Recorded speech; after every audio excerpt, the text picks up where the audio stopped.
Hi there. Welcome to another episode of Tinnitist TV. Today, I'm talking to Eric Sage. You know, I like Canadian beer as much as the next guy, unless the next guy is Eric Sage. The Canadian-American singer-songwriter loves our national beverage so much, he wrote a country rock song celebrating it back in 2024. And as you might expect with any single that sings the praises of beer, Rush, Loverboy, and partying at the lake, it got a fair amount of attention. But thanks to recent events, you know what I'm talking about, it's taken on new life and meaning as a lighthearted, patriotic anthem, along with the original version and a trio of videos that have kept Sage busy. The song recently returned in a dance party remix of all things. And that's not all. It's bringing Sage back to his homeland for a gig at Toronto's beloved Horseshoe Tavern in the coming days. From his base in San Diego, Sage zoomed in to discuss his days as a tennis pro, playing Canadian beer in the US, and how American beer is like having sex in a canoe. Cheers. Hey, hey, Hey, how are you? good. Thank you so much for having me. Ah, my pleasure. Thanks for taking the time. Where are you today? I am my home base of San Diego. San Diego. Okay. Are you American born or Canadian No, or what? I'm Canadian born, and very proud of it. But I do have dual citizenship. Oh, okay. Parents, we lived in, I was raised in Canada. My parents are American, so I kind of got lucky on that regard. So I was born in Toronto. And where are you? Where are you? What area are you in?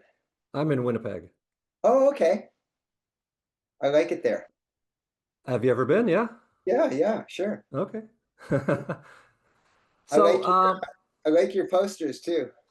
oh, thanks. Well, I don't have one of you, or I would have put it up, you know. What? How could you? Is that Iggy Pop when he was young? Yeah, that's the cover of one of his 70s albums from the Berlin years. Yeah.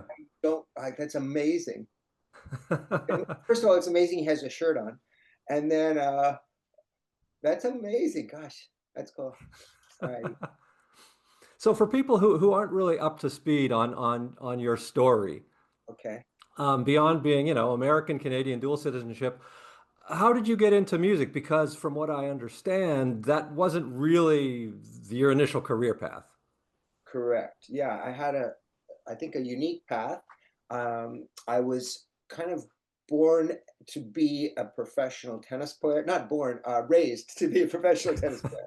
Are Um, they born or raised? I don't know, you know? I think you're raised. Well, Okay. actually, to be the greatest, you're probably both. Right. Um, but I was raised, and that was all. We were all in with that, and I was actually ranked number one in Canada as a junior, and Wow. traveled to the States to train in the winters. And long story short, went to university, went onto the pro tour, had a world ranking, and was in a career-ending car accident, kind of out of Hmm. the blue. Obviously, most car accidents are. And so that ended, and I was, to be honest, in my mid 20s. And my dad, who was a musician, was like, prior to this accident, all our lives, he said, "You don't want to be in show business. It's the toughest thing in the world. Don't do that." So instead, But be a I tennis player be instead? professional, right? And not only that is, I have two brothers, and we were all child actors. So in Toronto, Oh, so I'm wow. like, looking back, I'm like, which part of show business did you say not want to keep? And people get a kick out of it because I don't know if you remember the Jolly Green Giant commercials. Um, Well, I mean, there have been a lot, but yeah. oh, ho, ho, yeah, I was the voice of the little green sprout in, No. and we shot, we did them all, recorded them all in Toronto. And I, until my voice changed from 9 to Sure. 12, my voice changed and that was over. So anyway, But it didn't change enough for you to like move up to be the giant voice, right? obviously. That's what I was pitching, but Couldn't do nobody the went, ho ho ho. oh, I couldn't do that. Oh, ho, ho. So, yeah, in this car accident, career ends like that. And it's, oh my gosh, what am I going to do in my life? I've been training for 20 years Right. to do this. I've sponsors, the whole shebang. And I was did a little bit of acting, and I was in LA, and I was in the movie Wayne's World, and that was kind of fun. But at my passion, I was like, I've always loved music, and I just love music. And everybody was like, "That's wonderful, but now you're in your mid 20s. You missed the boat, buddy." Yeah. And even the so I took some vocal lessons and piano, and they said, as much as you'd love to do this, I wasn't supernatural or anything, and it was like it's too late. And I was like, I don't know. Um, if I take my tennis discipline, put it into music, and I have maybe a 15-year plan, and that was kind of people were like, what do kind of that's a long way off. And I said, I know, but it's going to come. And so anyway, I just started putting the work in, studied classical voice, opera, piano, guitar, dance, and it took me about 12 years to become professional level, I guess.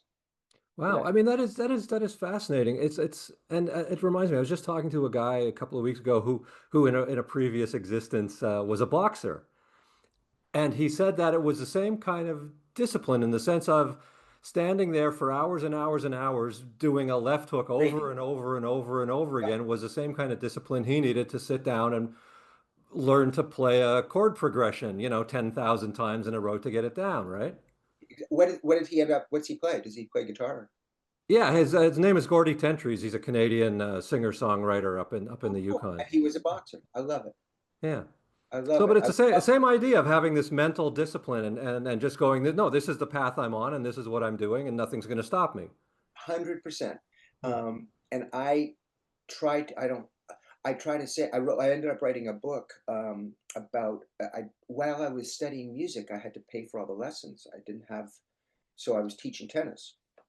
And I, because it was so interesting, I was studying music and couldn't get these chords, progressions, all these bizarre things going on. And my tennis students were having trouble in their world. And I was thinking all the time, like, if I'm doing this on the piano and I'm doing this and this with a tennis racket, if they understood this, so I'd go on to the lessons and I started to get this system. And some of my students were like, oh my gosh, I got it. I'm freaking out. I can hit topspin. I can hit this. I can do like, when I know it's just all technique. So I wrote a book about kind of my tennis system and my journey. And what I was getting at is it's a little bit of self-help kind of, you believe in yourself, you have your dreams, don't let anyone tell you no. And, so I'm really passionate. So when you tell me the boxer story, that warms my heart. Yeah, and it makes, like I said, it makes perfect sense. Yeah. And so you've put out a couple of albums, but we are here today essentially to talk about the song that's kind of taken on a life of its own for you, I guess, which is Yeah. Canadian Beer. You could not have a more Canadian song than this. When the first time I heard it, I was actually kind of surprised that nobody had already written it. Me too. Me too. I don't tell anybody. You're so like dishonest, but I was like, I wrote this thing and I went, oh, I'm sure there's a ton of them. And I looked and I was like, there's zero. And I was like, "Oh, thank you, because this is like just it was my whole. It was so organic for me too. That's the thing. I was writing about how I loved um, my childhood in Canada and all these amazing things Canada has to offer. Because we're very patriotic in our own way in Canada, Mhm. different than the Americans, and which I love. It's we. I just love Canadians. So anyway, yeah, it was a kind of a fun one to come up with. Did it come fast? Yes, they always say like the ones that they just seem to roll. Yeah, I had my guitar. I was in San Diego and I was thinking about all my buddies and what we used to do. I like, oh, I snuck into a Styx concert at the Maple Leaf Gardens. You know what I mean? I was 12, and I'm like, Uh-huh. wow, how did I do that? When was this? And growing up in Muskoka in the summers and this and that, and I just started to, and I always loved Rush, and so I just kind of like, oh my gosh, this makes perfect sense. Yes, Yeah, well, and yeah, it's not just about beer. I was going to say you've got Rush in there. You're quoting Loverboy. You've got a bunch of geographical references yeah. in there. It's really kind of a national cross Canada anthem, you know? That's what I wanted. Mhm. That's what I really wanted. on it. So thank you for noticing. That's cool. But and then obviously, I mean, the song's been around for a little while now, and I won't say it came and went, but you released it about a Yeah, year ago, and then it seems like things changed down south, and with all the talk of tariffs and trade and exactly. which prompted elbows up here in Canada. It did you? I mean, did you sort of see when that stuff started happening? Did you? What was it you kind of going, oh, you know what, I should put this out again because it'll resonate in a different way, or was it kind of resonating on its own in a different way by itself, you know?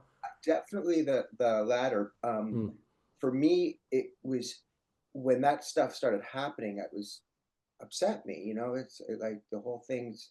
I'm a Canadian at heart, and some of the stuff going on, it just doesn't seem right to me. It didn't seem right, and what happened was I heard they started to play some of my music at some sports arenas, mm. uh, some at some games, hockey games, and I was there, and I was like, "Whoa, this sounds amazing coming through," because I was like, if I have to hear "Welcome to the Jungle" and "Eye of the Tiger" one more time at a whatever Maple Leaf game, or or what Gary about Glitter. something? Right, thank you. Right, I can't. What about something fresh? And how about so? I heard it, and after that, they played a remix of Enter Sandman and "We Will Rock You." This kind of cool thing, and it just and people had said to me like, "Oh, I love the song and this and that. I want to dance to it." And Mm. we had a line dance choreographed professionally for the song. But I started thinking, I love when they take songs and amp them up, little EDM dance thing. And I heard this Metallica thing, and I was like, huh. So I just started to mess with it, and we got this new huge sound that I was in love with. And when I heard that at an arena, I was like, whoa, this is powerful. And then Yeah, no, so people like, you got the original, you got the dance mix. right. What's next, the polka mix? Is that If you request it, all right. you could get that, you could get like a Celtic fiddle thing going on So for the East funny. Coast. Yeah, you're so funny. I definitely, yeah. What we're trying to do, to be honest, is have a beer company pick it up. I would think. So I'm amazed nobody has already yet. Thank you. Well, we're kind of like we we're hoping, but Uh-huh. things again they happen when they're ready. So Or you could kind of pitch it in a bigger way to like I'm sure there's a brewers association or something, so you wouldn't have to like change the lyrics into, right, Molson beer or Labatt's beer, right? It could exactly. just Just beer, Canadian. Do you? By the way, are you interested in being my manager? That's a good idea. We'll do the polka first, and then we'll do the.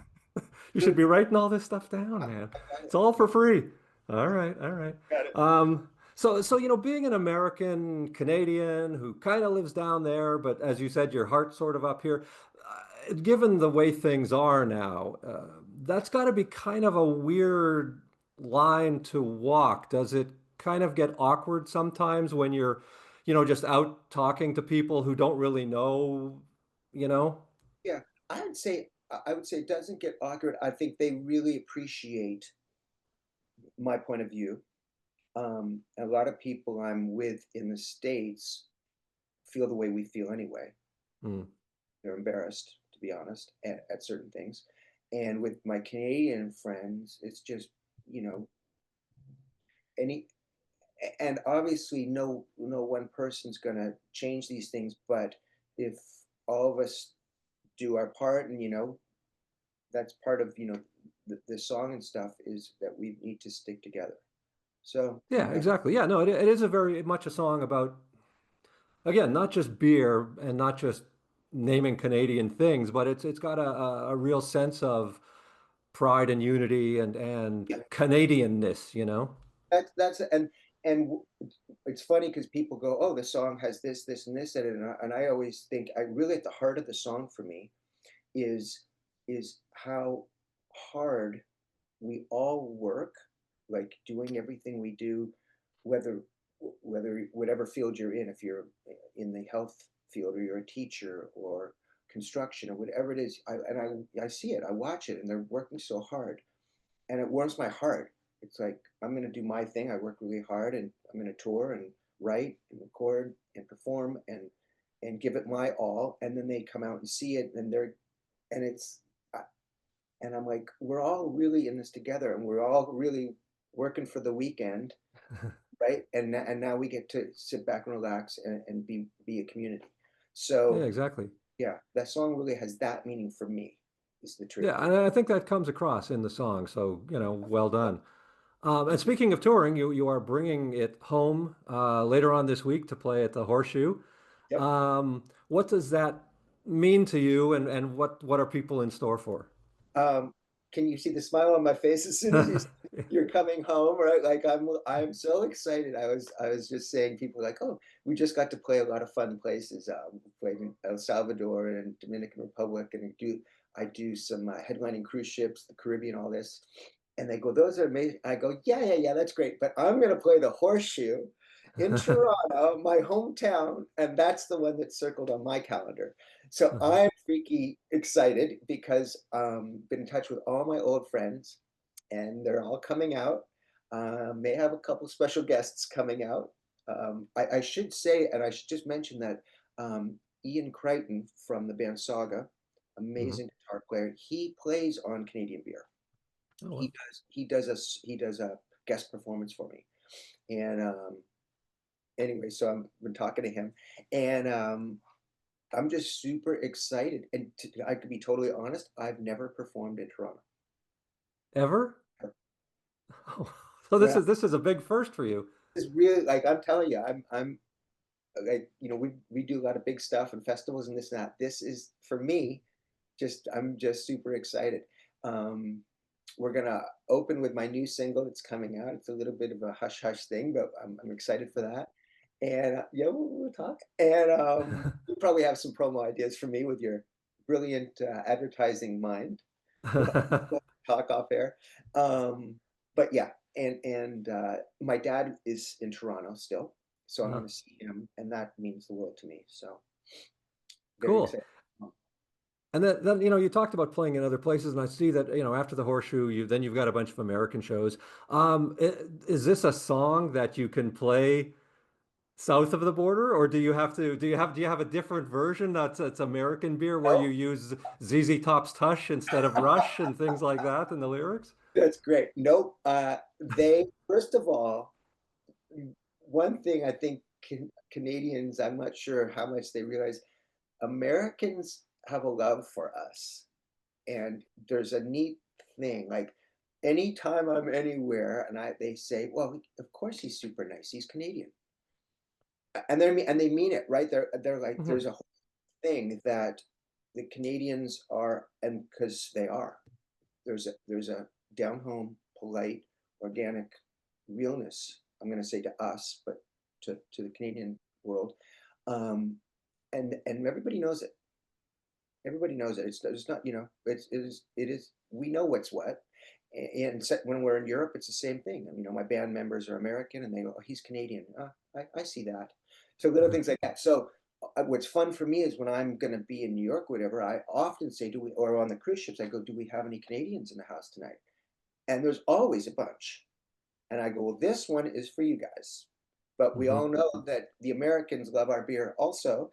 So everybody can join in. So we do the tune and it always does really well. So yeah. Oh, that's nice. I mean, at least they don't start throwing cans of Bud at you or something, No, they're all looking at their beer going, why is ours so weak? Get us. Yeah. Well, it's Yeah. like the old joke, right? It's American beer is like having sex in a canoe. Gosh. It's fucking close to water. I had never heard that. Well, feel free. It's an old joke. Make it your own. The next show. Uh, I'm okay. So, yeah, well, the thing is, talking about the reaction of Americans to the situation. I go down there fairly often to see a show or whatever, and I was just down there in May for a few days in Denver, and over and over and over again, the two things I heard were, "Oh, thank you so much for coming to visit us," and we're really sorry, Wow.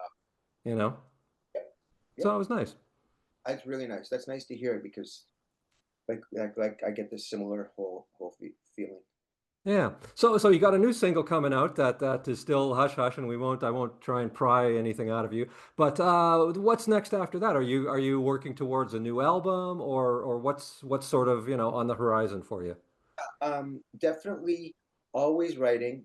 I love doing albums, but these days singles seem to Mm, be like we're not, back like your posters when you'd get an album and you'd read the whole thing and you'd listen to the whole album and this and that. So, but I still love albums and I think they're important to keep that. And I think it's also nice to have cohesive, you know, your music, however many songs, that this is my album. This is not right. just a but anyway, so I'm gonna always keep writing, always keep performing. I also I did a fun thing with the tennis channel, Mm. uh, which is it's a TV. We did a series called Tennis Like a Rock Star, and right now it's a YouTube series, and that's the name of my book, by the way, that we named it that. And so we're shopping that for networks TV also.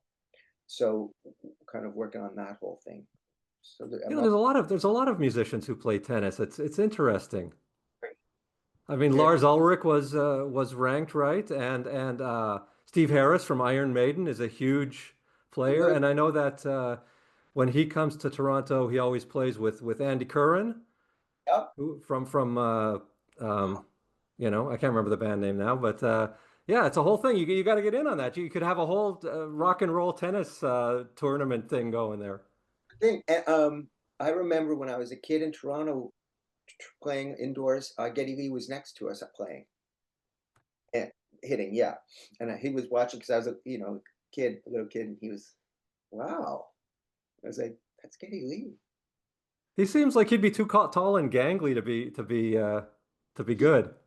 I remember I was young, but I remember he was doing a nice job. Wow, all right. Coney Hatch was the band name I was trying to think of. That's who Andy Curran was with. Yeah. Yeah, well, I mean, but you're a lefty, right? How do you know all these things? Well, You're I looked at your video. You're playing guitar left-handed. okay. That's you, but you've definitely done your homework. Yes, I'm a lefty. I am a lefty. Do you play tennis or do you play? No. Okay. Well, Winnipeg, we can't hang out and get you a free lesson. Well, I mean, we can hang out, but I don't think you'd Okay, I instead don't- of Canadian beer. That sounds like a better way to go. a Canadian beer. Yes. Yeah, that's the only beer. Oh, of course, sir. All right, listen, I've taken up enough of your time today. I will let you go and get on with the rest of your day and get ready to come back home and rock and